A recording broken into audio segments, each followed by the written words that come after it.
Let's say we've trained a model using our previously developed reward function, which rewards based on how close the agent is to the center line of the track. However, we found that this results in the agent swerving back and forth, zigzagging along the track. That's obviously wasting time, so let's improve and modify our reward function to penalize the agent for that kind of behavior.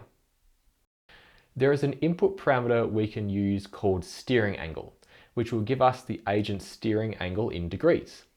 Let's include this in the reward function and assign the parameter to a variable for later use. You might have noticed that the parameter was placed in the ABS function. This just takes the absolute value of the parameter. In other words, removes the negative sign. We don't really care if the steering angle is positive or negative, as that just indicates whether the agent is steering right or left. All we care about is the angle itself. So we take the absolute value, so we don't need to worry about dealing with both positive and negative values. Next, we've added some code which defines the maximum acceptable steering angle as 15 degrees, and then checks whether the agent's current steering angle exceeds that threshold.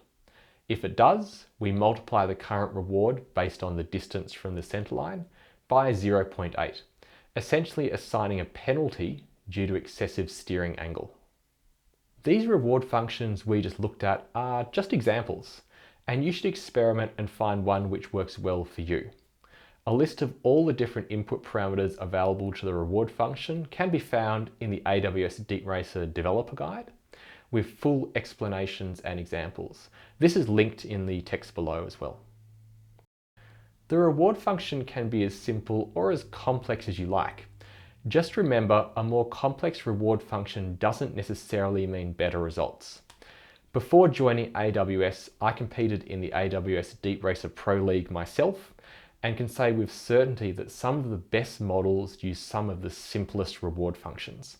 So don't overcomplicate things if you don't need to.